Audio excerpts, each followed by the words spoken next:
Ayat kelima, a'udzubillahi minasyaitonirrajim. Iyyaka na'budu wa iyyaka nasta'in. Hanya kepadamu kami mengabdi dan hanya kepadamu kami minta tolong. Jadi iyyaka ini adalah domir munfasil, domir yang terpisah. Jadi ada domir munfasil itu dia nanti sebagai fa'il, dia menempati tempat rofa seperti huwa, huma, hum, hiya, huma, huna. Itu kan domir munfasil yang menempati tempat rofa. Ada juga domir munfasil yang menempati tempat nasab seperti iyaka, iyahu, iyahuma, iyahum, iyaha, iyahuma, iyahuna, iyaka, iyakuma, iyakum, seperti ini. Nah, ini menempati tempat nasab karena dia sebagai maf'ul bih di sini. Iyyaka ini sebagai maf'ul bihnya. Maka di sini maf'ul bihnya didahulukan daripada fi'ilnya. Kan biasanya fi'il kemudian fa'il terus baru maf'ul bih. Artinya maf'ul bih letaknya setelah fi'il. Misalnya na'buduka. Tapi di sini maf'ul bihnya didahulukan. Apa bedanya na'buduka dengan iyyaka na'budu? Nah, yang artinya sepintas sama, yakni kami menyembahmu. Nah, tapi ketika didahulukan maf'ul bihnya seperti ini mengandung maksud membatasi. Jadi mengkhususkan, membatasi, sehingga dalam mengartikan iyyaka na'budu, hanya kepadamu kami mengabdi. Muncul kata hanya itu karena bahasa Arab seperti itu. Ketika maf'ul bihnya didahulukan maka mengandung maksud lil hasar, untuk membatasi. Jadi muncul kata penerjemahan iyyaka, hanya kepadamu kami mengabdi dan hanya kepadamu kami minta tolong. Inna nakhusuka wahdaka bil ibadati.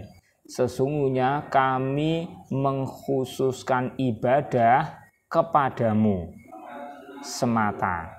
Sesungguhnya kami mengkhususkan ibadah, nakhusu bil ibadati, nakhusuka bil ibadati. Kami mengkhususkan kepadamu. Apa yang dikhususkan? Ibadah ini. Ya, kami mengkhususkan ibadah kepadamu, wahdaka, satu-satunya kamu, yakni semata kepadamu.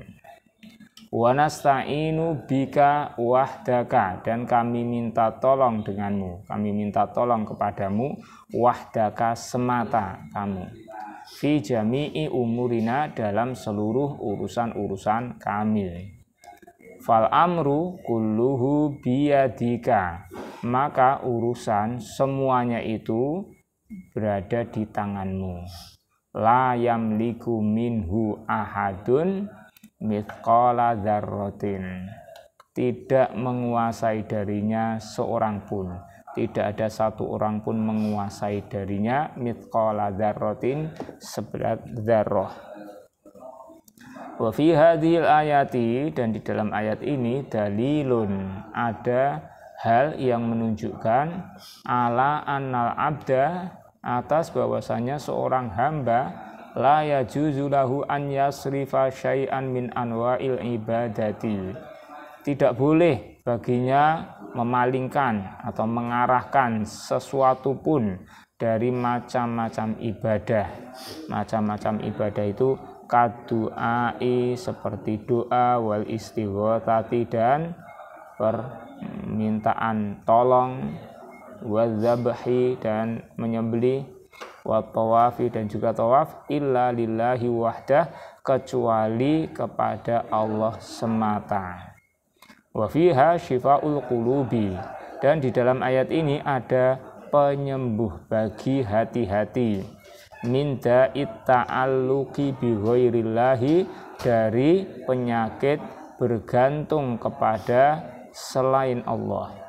Wa min amradir riya'i wal ujubi wal kibriyai, dan dari penyakit-penyakit riya, ujub, yakni bangga terhadap diri sendiri, wal kibriya, dan juga sombong. Nah, itu artinya. Sekarang kita bahas tata bahasanya. inna nakhussuka. Nakhussuka ini di dalam kalimat ini, nakhussuka wahdaka bil ibadati. Nakhussuka itu kedudukannya sebagai apa dalam kalimat ini? Nakhussuka ini punya kedudukan dalam kalimat ini. Ini kita ingat dengan mubtada khobar terus kemasukan inna itu kan itu. Inna itu kan inna nahnu gitu. Maka di situ muncul nahnu, inna itu inna nahnu. Nah, nahnunya sebagai isim inna, kemudian nakhussuka sebagai khobar inna ya, khobar inna. Dan yang namanya khobar itu bisa berupa isim dhohir, maksudnya satu isim gitu kan. Misalnya innal masjida kabirun gitu kan. Kabirun itu kan khobar inna. Khobar maupun khobar inna itu bisa berupa satu isim seperti itu. Bisa juga berupa jumlah, baik jumlah ismiyah ataupun fi'liyah. Bisa juga berupa syibhul jumlah gitu. Misalnya innal masjida fil qaryati. Nah, fil qaryati kan khobarnya inna. Khobar dia berupa syibhul jumlah. Fil qaryati itu kan syibhul jumlah. Atau innal masjida amamal madrasati. Amamal madrasati itu kan juga syibhul jumlah. Syibhul jumlah kan bisa berupa huruf jar dan isim majrur, bisa juga berupa dzaraf dan isim majrur seperti amamal madrasati tadi. Nah, bisa juga khobar maupun khobar inna berupa jumlah ismiyah maupun fi'liyah. Nah, yang untuk fi'liyah contohnya ini nakhussuka. Nakhussuka itu kan jumlah fi'liyah. Jadi inna itu kan inna nahnu, nahnunya sebagai isim inna, kemudian nakhussuka sebagai khobar inna yang berupa jumlah fi'liyah. Nakhussuka bil ibadati. Nakhussu khassa yakhussu, khassa yakhussu ditasrif ke bawah ketemu nakhussu. Kemudian wa nasta'inu ini fi'il mudhari ista'ana yasta'inu. Nanti dalam tasrif itu kan dia dalam tasrif dia kan ini istaf'ala yastaf'ilu. Nanti tasrif istilahi ya, masih punya ya dulu, nanti bisa dibuka lagi. Tasrif istilahi nomor ke-15. Istaf'ala yastaf'ilu, istif'alan, ista'ana yasta'inu, isti'anatan gitu. Isti'anatan. Jadi ista'ana yasta'inu. Ada sedikit beda karena ada huruf ilah. Huruf aslinya kan ain alif nun, ain alif nun. Istaf'ala jadi ista'ana gitu. Istaf'ala. Kalau yang enggak ada huruf ilahnya kan mudah. Istaghfaro, ghain fa'ra gitu. Istaghfaro yastaghfiru. Kalau ain alif nun, ista'ana yasta'inu. Yasta'inu ditasrif ke bawah pakai tasrif lugawi, nanti ketemu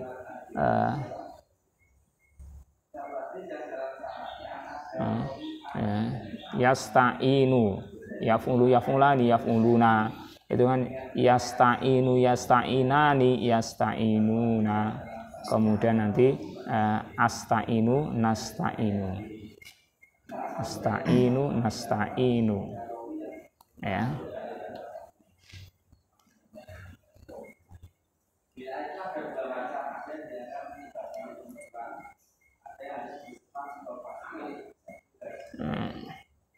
Kita wa nasta'inu bika wahdaka fi jami'i umurina. Jami'i jer karena fi, kemudian umuri itu jer karena mudhof ilaih.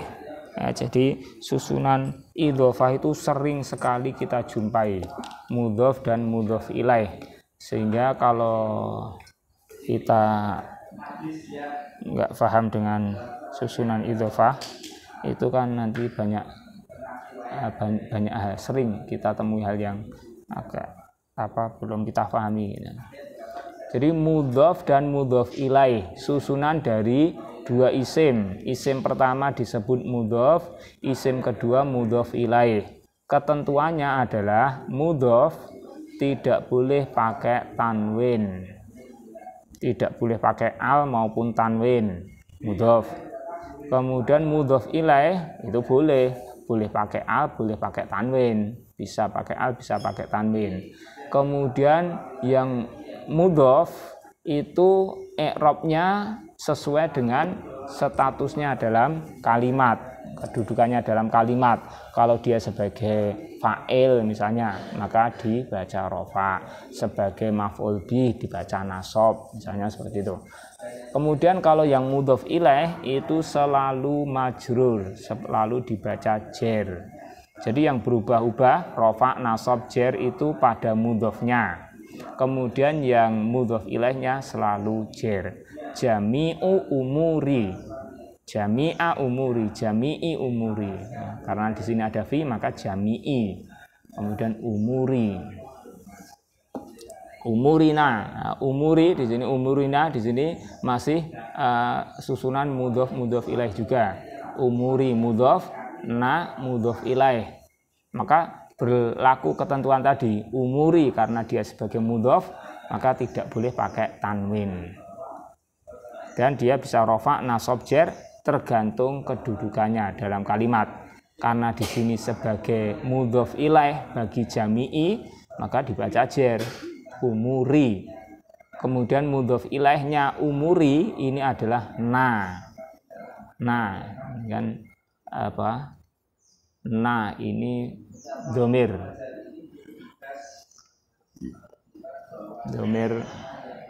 muttasil, domir yang nyambung. Domir muttasil, domir yang nyambung itu nanti kalau dia nyambung ke isim seperti ini, maka dia pasti menempati tempat jer.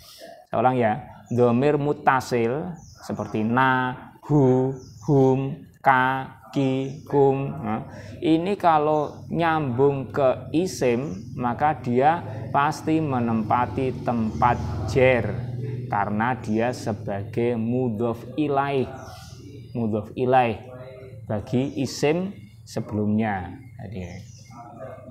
Terus kalau nyambung ke fi'il, maka dia menempati tempat nasab karena sebagai maf'ul bih, sebagai maf'ul bih. Contohnya yang tadi nakhusuka, ka gitu ya. Ini kan sebagai maf'ul bih, maka dia menempati tempat nasab. Tapi kalau nakhusuka, nakhusuna, nakhusukum misalnya, ini kalau nyambung ke fi'il maka dia sebagai maf'ul bih menempati tempat nasab. Tapi kalau nyambung ke isim seperti ini, umurina, umurika, umurikum, ini maka domir itu menempati tempat jer karena sebagai mudhof ilaih. Ya.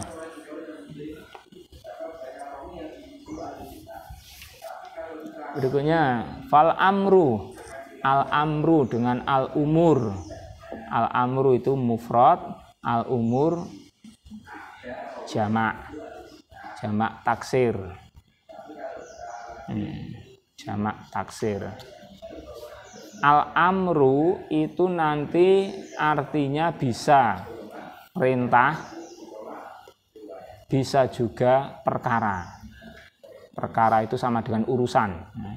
Al-amru bisa berarti urusan atau perkara, bisa juga berarti perintah. Tapi nanti jamaknya berbeda, Kalau al-amru yang berarti urusan, jamaknya al-umur, seperti ini. Al-umur. Tapi kalau al-amru yang berarti perintah, nanti jamaknya adalah al-awamir. Awamir jamak dari al-amru. Tapi al-amru yang berarti perintah. Ya. Maka al-amru ini adalah al-amru yang mufrad dari al-umur, yang artinya urusan. Fal amru, maka urusan itu kulluhu, semuanya, biyadika, di tanganmu. Fal amru, al amru itu rofa. Kenapa? Karena dia mubtada. Pokoknya isim yang mendahului, isim yang berada di awal jumlah, awal kalimat, dia adalah mubtada. Kalau ada fa maupun tidak, ini tidak mempengaruhi. Ada fa, ada wa di depannya, itu tidak mempengaruhi kedudukan al-amru. Al-amru tetap mubtada, baik itu ada wa atau fa sebelumnya atau tidak. Ini mubtada, maka dibaca rofa, fal amru. Kemudian kullu dibaca rofa karena apa? Karena dia mengikuti al-amru. Kenapa mengikuti? Kulluhu, kullu, dia adalah taukid, penguat, taukid bagi al-amru. Karena taukid, maka dia mengikuti i'rabnya al-amru. Fal amru kulluhu, maka kullu mengikuti al-amru karena taukid, penguatnya. Fal amru, maka urusan, semuanya. Kulluhu itu untuk menguatkan semuanya, tidak hanya sebagian tapi semuanya. Biyadika, nah, biyadika ini adalah khobar tapi berupa syibhul jumlah, khobar yang berupa syibhul jumlah. Jadi tadi ingat ya, khobar ada susunan, kan susunan mubtada khobar.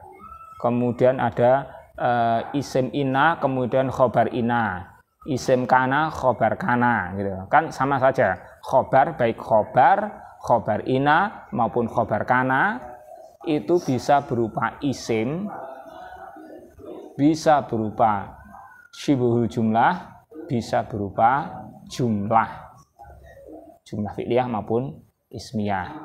Nah, syibhul jumlah menyerupai jumlah, itu adalah susunan huruf jar dan isim majrur, atau dzaraf dan isim majrur. Kalau huruf jar dan isim majrur, contohnya ini, biyadi, biyadika.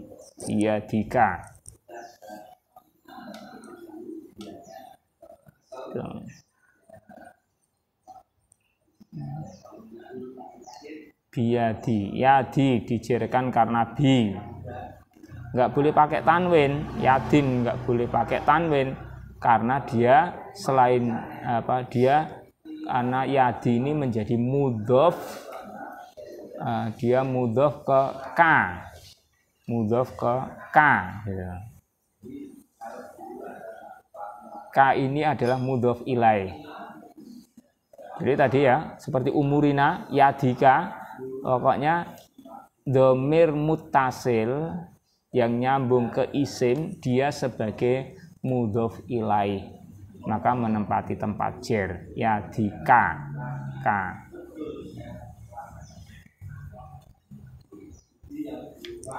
La yamliku minhu ahadun mithqala dzarratin.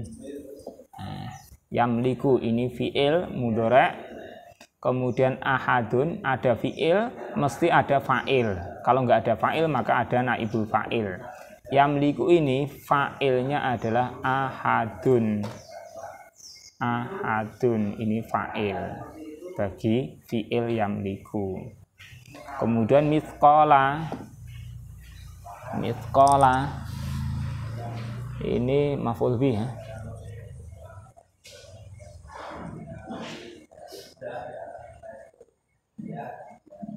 Kemudian dzarratin ini mudhof ilaih. Mithqala dzarratin, mithqala mudhof, dzarratin mudhof ilaih. Jadi mudhof ilaih bisa pakai tanwin, bisa pakai al juga bisa.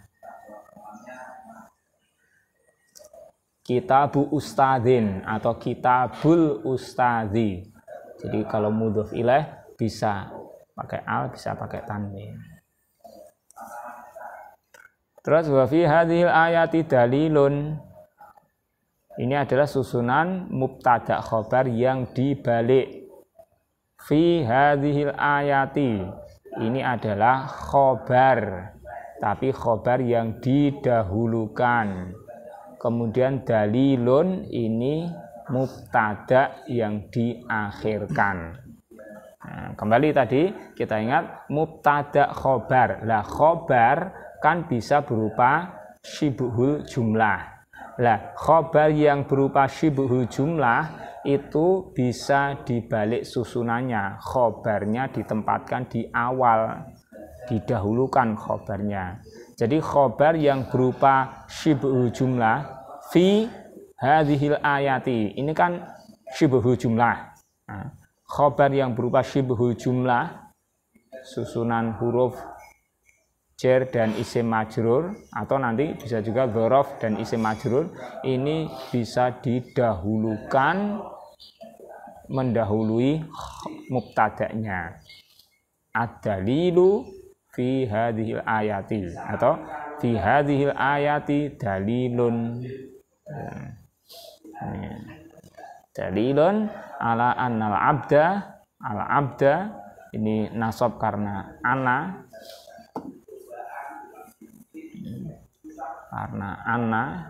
jadi dia adalah isim ana, khobar ana la yajuzu, itu khobar ana berupa jumlah fi'liyah, an la yajuzu.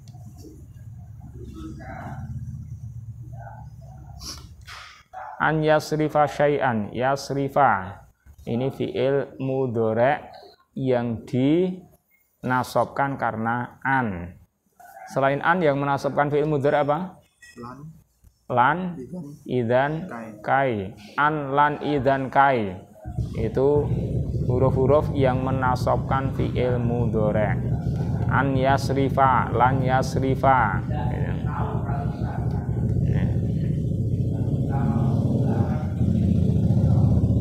Nah, kita ingat juga ini, kita perhatikan juga. An kemudian fi'il. Kalau sebelumnya annal abda, anna terus isim. Nah itu. Kapan kita baca an, kapan kita baca anna, itu lihat belakangnya, Kalau belakangnya isim, maka anna, annal abda. Kalau belakangnya fi'il, an yasrifa. Ya. Meskipun memang nanti ada bacaan yang agak asing gitu ya, tapi umumnya seperti itu. Anna isim, terus an fi'il. An yasrifa syai'an. Syai'an ini maf'ul bih. Min anwa'il ibadati, anwa'i jar karena min, al ibadati jarnya karena mudhof ilaih. Anwa'i mudhof, al ibadati mudhof ilaih. Kad du'ai, ad-du'ai ini jar karena ka termasuk huruf jar, huruf yang menjarkan. Ka, min, fi, ila, an. Kad-du'ai wal istighatsati, ini ada wawu atof, maka dia atof ke ad-du'ai, kad-du'ai wal istighotsati wa dzabhi wa tawafi. Ini ada wawu untuk atof ini, maka setelah wawu atof itu atof, semuanya ini atof ke ad-du'ai. Atof itu maksudnya nanti seperti ini, kad-du'ai wa kal istighotsati wa kal dzabhi wa kat tawafi. Jadi semuanya kena ka sebagaimana ad-du'ai. Ini atof semacam itu. Illa lillahi wahda. Wa fiha syifa'ul qulubi. Ini juga masih susunan khobar kemudian mubtada. Khobar yang didahulukan. Fiha khobar kemudian syifa'ul qulubi. Syifa'u itu mubtada yang diakhirkan. Wa fiha syifa'ul qulubi. Syifa'u mubtada, karena mubtada maka rafa syifa'u. Sedangkan al-qulubi ini mudhof ilaih maka jar al-qulubi. Min da'i ta'alluki, da'i jar karena min, at-ta'alluki jarnya karena mudhof ilaih. Karena mudhof ilaih. At-ta'alluki membacanya ini pakai tasrif. Tasrif tafa'ala ya tafa'alu tafa'ulan. Pada tasrif nanti bisa dilihat pada nomor 11. Tafa'ala ya tafa'alu tafa'ulan.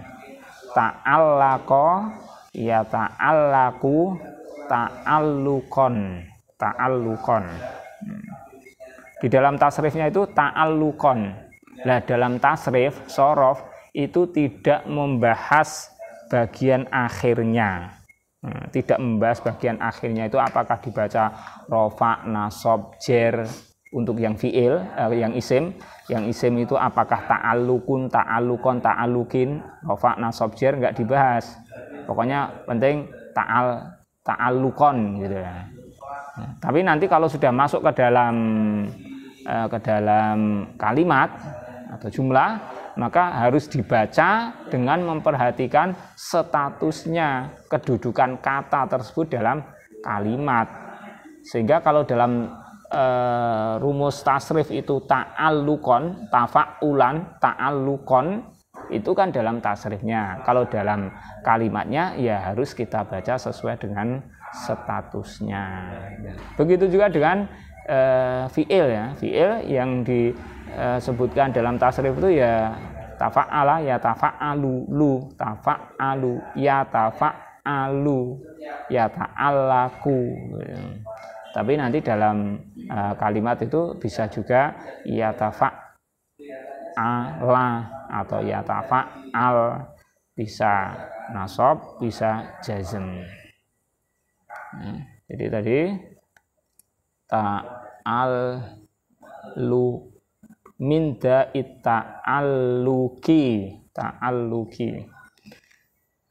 Jadi sebenarnya kita kalau hafal tasrif itu insya Allah nanti akan sangat membantu melihat ada kata-kata kok dia mengikuti wazn dalam tasrif, maka kita langsung cek, oh itu ikut wazn itu, ikut wazn ini. Nah, baik isim maupun fi'il, apalagi fi'il ya. Fi'il itu hampir semua fi'il itu membacanya mengikuti wazn dalam tasrif.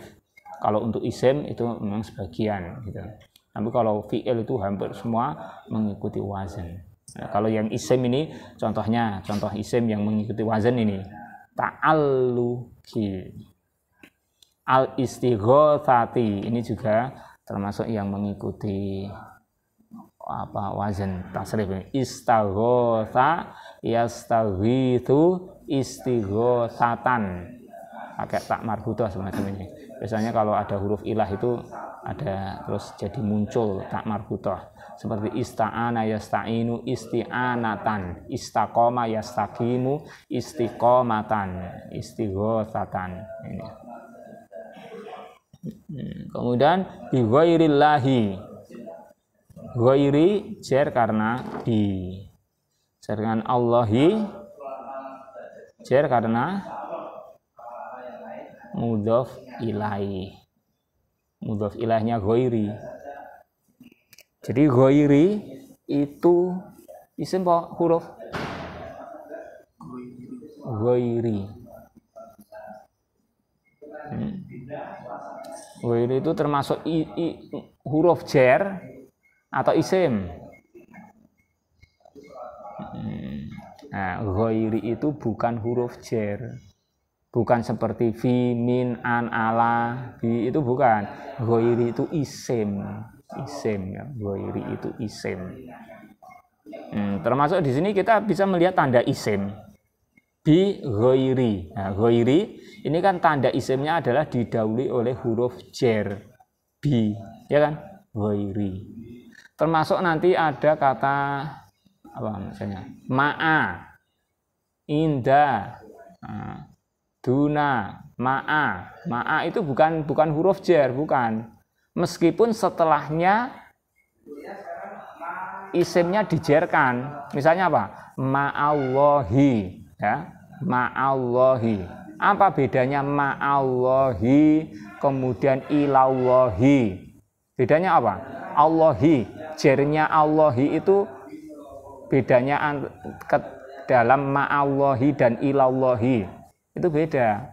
Kalau ilallahi jernya karena didahului oleh huruf jar, ila, gitu, ilallahi, minallahi, gitu. Tapi kalau ma'allahi itu allahinya itu jarnya karena mudhof ilaih, karena ma'a itu isim sebagai mudhof. Gitu.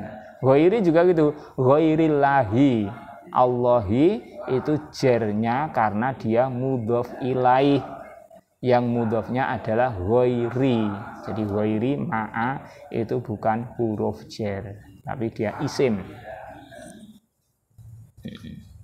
Berikutnya wa min amradhir riya'i, amradhi. Amrad jamak dari maradun. Amradhi dia jar karena min, ya kan? Amradhi. Tapi dia tidak boleh pakai tanwin, meskipun tidak ada al, maka tidak boleh pakai tanwin karena dia mudhof. Mudhof tidak boleh pakai al, tanwin maupun al. Kemudian aryai dia adalah mudhof ilaih sehingga harus dibaca jar, aryai.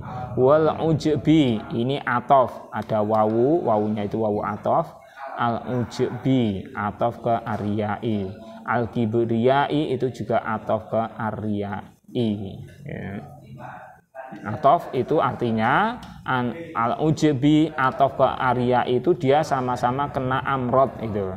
Amrodhir riyai wa amrodhil ujbi wa amrodhil kibriyai. Ya. Jadi ini al ujbi al kibriya itu atof ke arya itu karena dia bisa sama-sama kena maksudnya dia sama-sama jadi mudhof ilahnya amrodnya.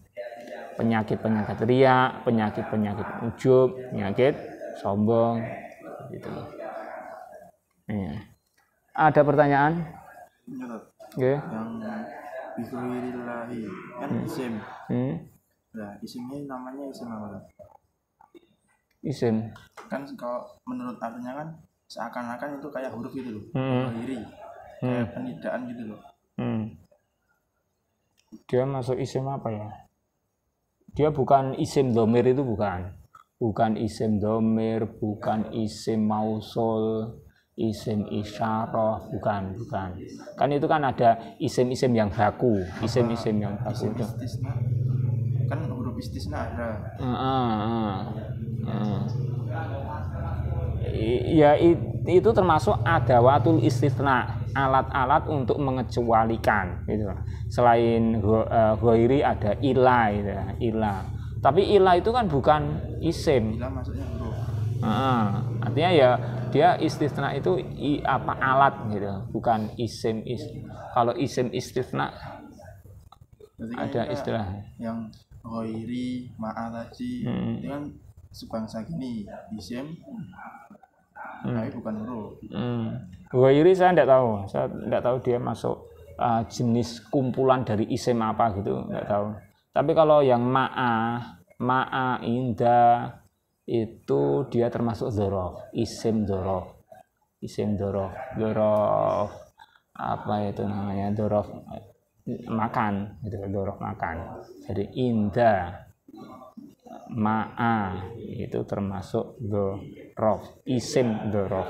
Kalau ghairi ini bukan isim dzaraf.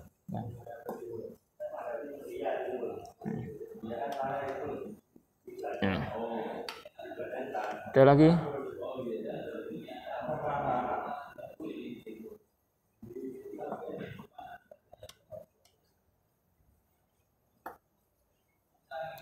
Nah, ini tadi saya terangkan seperti ini. Saya berharap untuk semuanya itu kan sudah belajar nahwu shorof, maka pelajaran nahwu shorof itu antum terapkan di sini. Ketika menghadapi bacaan, maka selain memahami arti maksud dari bacaan tersebut, juga ditambah memahami tata bahasa dari bacaan tersebut. Karena sudah belajar tata bahasanya gitu kan. Makanya kalau mengikuti kajian-kajian dengan menyimak teks-teks berbahasa Arab, baik menyimak ayat-ayat Al-Quran yang diterangkan dalam kajian tafsir, menyimak hadis-hadis yang diterangkan dalam kajian hadis, atau mungkin mendengar pembacaan tafsir, tulisan ulama tentang tafsir, tentang syarah hadis atau yang lainnya, itu mungkin selain kalau mungkin yang lain yang belum belajar nahwu shorof itu mungkin ya udah cukup dengan memahami pokoknya maksudnya gini, artinya gini, terjemahnya gini gitu. Tapi bagi yang sudah belajar nahwu shorof itu kan mestinya itu juga memahami ini isim, fiil, haraf, kedudukan isimnya ini sebagai fa'il, ini sebagai maf'ul bi, ini fiil, ini fiil mudhari' yang dibaca nasab, sebabnya ini, tanda nasabnya ini, seperti itu dipahami gitu.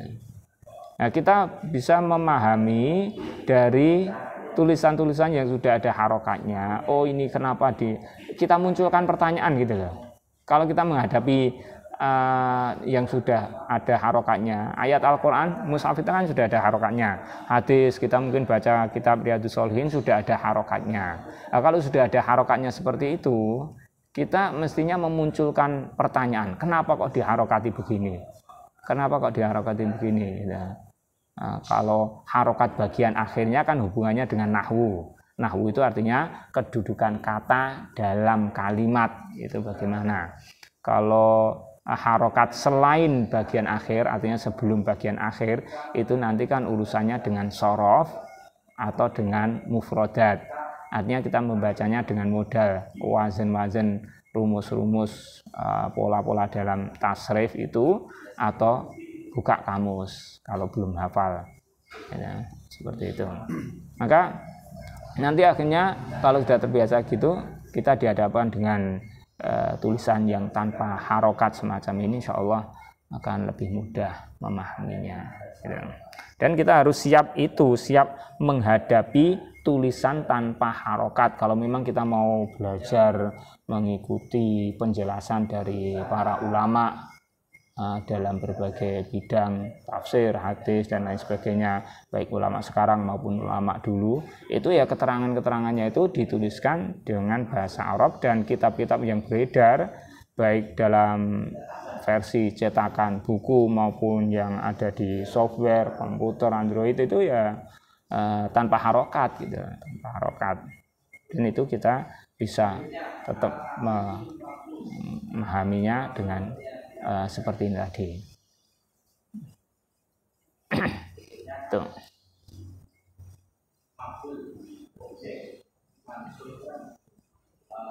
Ya, sampai di sini dulu.